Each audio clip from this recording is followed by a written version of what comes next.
For those who watch my channel often, you would know that I recently decided to resubscribe to Apple Music after years of not being on it. I was on YouTube Music for a while and really didn't like the interface anymore, and um, decided to go back to Apple Music after they emailed me about another like free trial. I said, why not? Might as well do it again.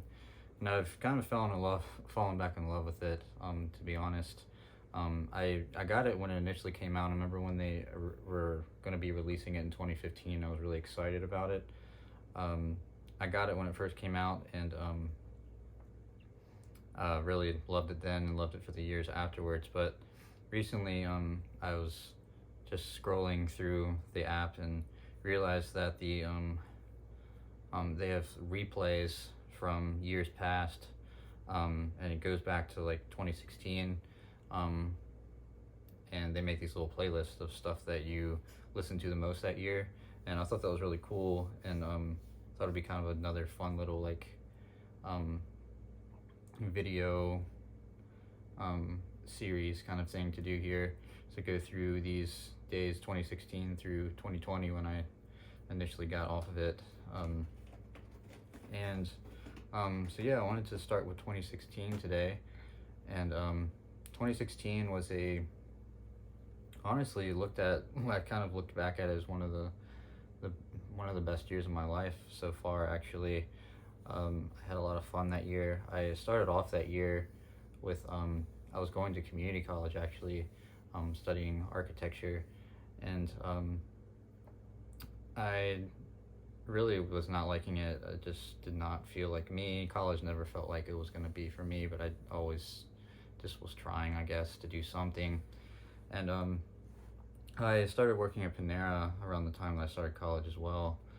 And in 2016, at the beginning of the year, the spring semester was starting, and my schedule was different. So I was actually, I remember I was going to the gym in the mornings a lot, and working, or yeah, I would be working in the mornings because a lot of my classes were in the evenings, afternoons and evenings, and I kind of really fell in love with getting up and going to work in the morning and stuff like that. And then that summer, at the end of that spring semester, I just was getting really overwhelmed. Like, the people at the college didn't set me up initially well to like finish when I wanted to, and I should have taken these classes at this time, so it wasn't available at this time. It was just all just really just annoying and just overwhelming for me. So I ended up just like, hey, let's not do this now. I'm just like not gonna go back to school for now, and I started working full time. And that summer was honestly one of the best, probably I'd say the second best summer of my entire life. I had so much fun. I felt so free, and it was just incredible.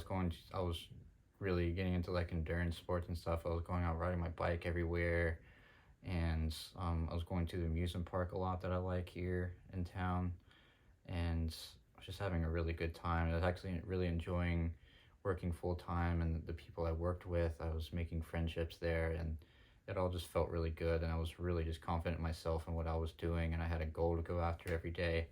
So that was really, really a great time for me. But I'll throw the top artist of the year, going back to the music here. I knew these three artists would be the top of this year, just because when I think of this year, this is what reminds me of: MGMT, Pixies, and Sonic Youth. And I'm gonna pull the first. I just took screenshots, because I thought that would be the best way to kind of just do this, and I have them pulled up here on my screen here to look at as I'm going through them. The first screenshot here was the first batch of songs. I don't think they really go, I think they're kind of random. Like, I guess it's kind of the most listened to stuff kind of towards the top, maybe, because I don't think this was really at the beginning of the year. I remember not listening to this as like right at the beginning of the year, but some other stuff that I glanced and saw on here was probably more towards the beginning of the year. But as you can see, the first like 5 songs here is MGMT, their self-titled album, all from their self-titled album. This is what got me interested in them again. I just like in the spring of 2016, I remember going back and really um, wanting to like just being intrigued by them again, and because I'd been into them when I was younger, when they released their first album, and I'd never really listened to their other stuff, and this album just like I didn't like it at first. It's very out there and strange, and but it's something just pulled me in and just kept me really intrigued, and I just started. I remember just laying in my room after work, and after whatever I did that day, and just kind of just staring at the ceiling, listening to this album over and over, just tons of times. So it definitely reminds me of that a lot, and this album really sticks out to me from that year. And then you can see there's a Pixie song on here called Bone Machine off of their I guess it was their second full length. I guess their first album, Come On Pilgrim, was a kind of like a mini album, I guess, in a way. I don't know. I'm kind of confused about that, but I kind of consider Surfer Rosa their first full length album. And I was listening to Surfer Rosa a lot as well. I think there's more songs from that album on here, and I'll probably get more into that as well. But as you can see, going a little bit further down to the page here, there's some more MGMT, of course. Congratulations. I started getting into Congratulations after I started their self-titled album. Congratulations, their second album, for those who don't know. And I was really digging that, and I'm sure listening to that album would really bring me back to that time and that summer, and listening to that. Well, let's go on to the second one here. So yeah, like I said, here's more Pixies from that same album. Lots of Pixies, and so some more MGMT mixed in here, of course, from the albums I already talked about. But yeah, just listening to that album over and over again as well. I just loved like I got interested in them actually because of how I was so into like Nirvana and stuff like a few years before that, and I was looking into the Kurt Cobain's influences, so that's really kind of where that started, and I really got hooked on them, and it was really like weird and out there. Frank Black was kind of a strange guy, and his vocals were kind of interesting, very interesting actually. So I got really hooked on that, and was listening to that a ton. It was a great summertime album. I'd actually love to go back and start listening to that again this year as well. Got the CD with Come On Pilgrim and that combined on it. Then this next one, we start seeing some of the same stuff, obviously. But you see Sonic Youth popped up in here a little bit. Started getting into Sonic Youth. I think that was more, I really remember that in into the fall time of that year. And this was Daydream Nation, of course. They're one of their most popular albums, if not their most popular album besides Goo. I was really intrigued by the noise and stuff. I was getting into noisier, more experimental music. I was just getting more interested in that, especially since I was listening to that MGMT album. And I see another MGMT song on here called Metanoia, which is like this long 13-minute song. I remember listening to that a lot, and I honestly need to listen to that again. I remember really enjoying that. I haven't listened to that in a long time. But next one, we can see we've got Sonic Youth here at the top again. That was off the Goo album. Dirty Boots, definitely remember listening to that song in particular.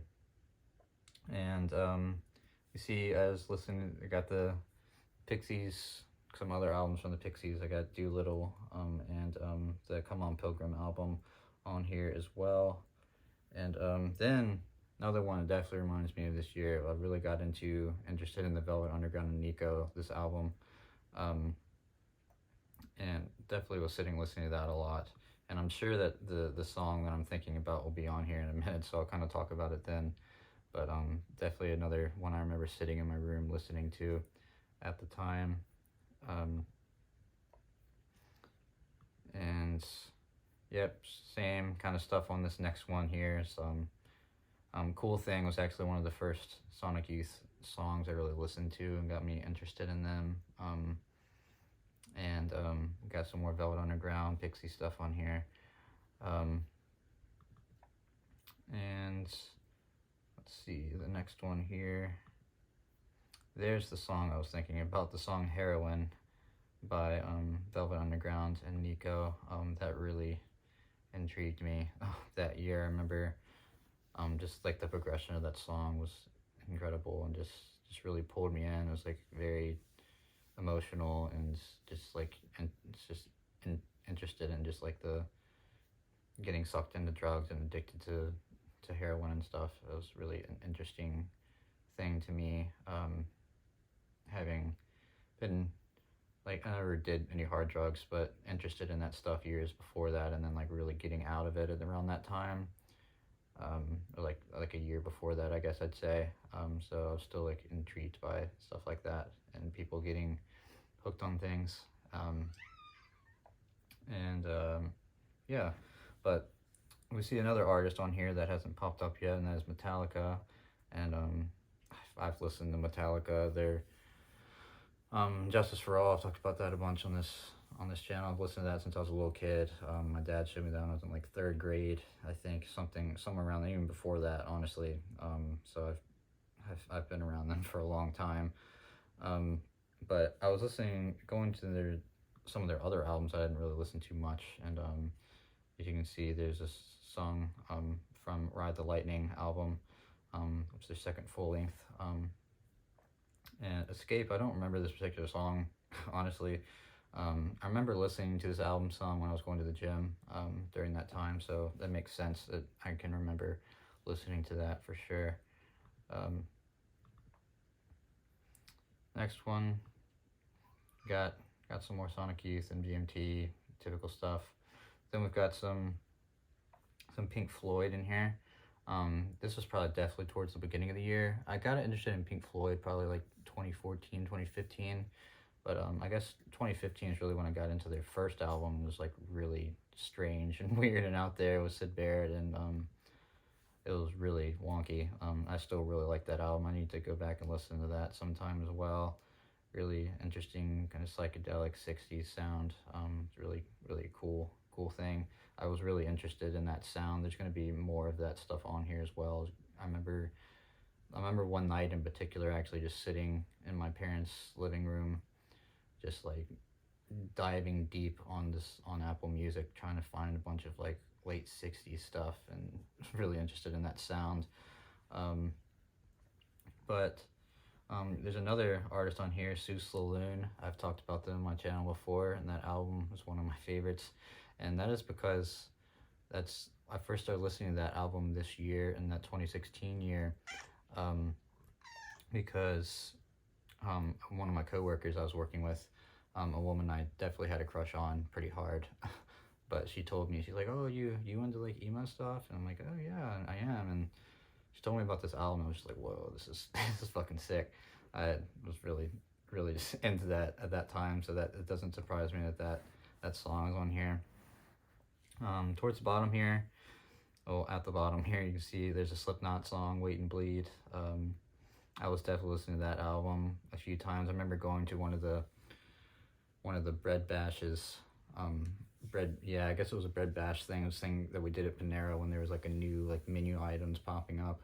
You'd have to go to this meeting in the evening, and I remember putting the CD on. This is honestly one of the first CDs I remember getting, which is interesting, when I was a kid. I remember going to Best Buy to buy it, and it was very exciting. And I was always intrigued by this spooky mass and stuff, and the abrasive music. But I definitely remember listening to that around that time too, and definitely at the gym as well. Sorry, Bowie's, of course, sitting here biting me and shit, and don't know what she's doing. She is too wound up. But next one we see Slipknot as well. So the self-titled album. Got some more Velvet Underground here, and then I guess I was going back and listening to Metric some. It's interesting. I was probably going on a nostalgia trip. I think I remember kind of listening to that, being on that nostalgia trip.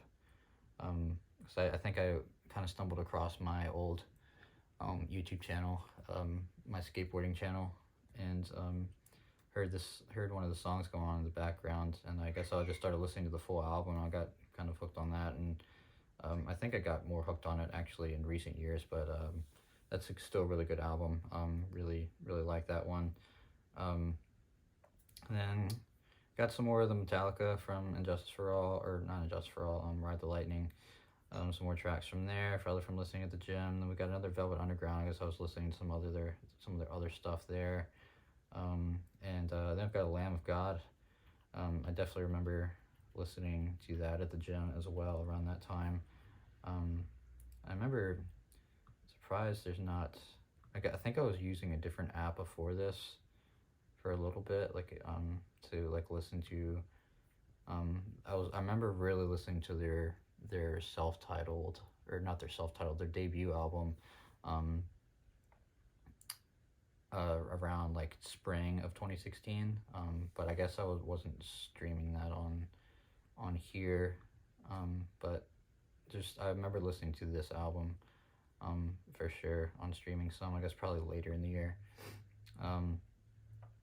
But here still got some more like things that I had been already kind of went over here. But I guess there's a Melvin song on here. I guess I was listening to Melvin some. Another thing, Kurt Cobain probably got me interested in that. Then we got some Jefferson Airplane, so more 60s stuff. And then you can see at the bottom here, Big Brother and the Holding Company, more 60s stuff. And I guess I kind of started that year with that like 60s kind of kick in a way. And then I definitely remember, that's probably what got me to start leaning into like the more like the MGMT again, because they kind of were really influenced by that kind of psychedelic sound from the late 60s. So it kind of all makes sense. But yeah, that's about it there. That was kind of like the last slide that I had. So that definitely is a good overview of that year for sure, I'd say. It's kind of fun to go back and look at that and remembering when I was listening to certain things of that year. Music will always bring you back to times that you're listening to it the most, which is really cool. But yeah, I hope to continue going through these. It's actually kind of something exciting that I'd like to do. And so 2017 will be next, so look out for that video.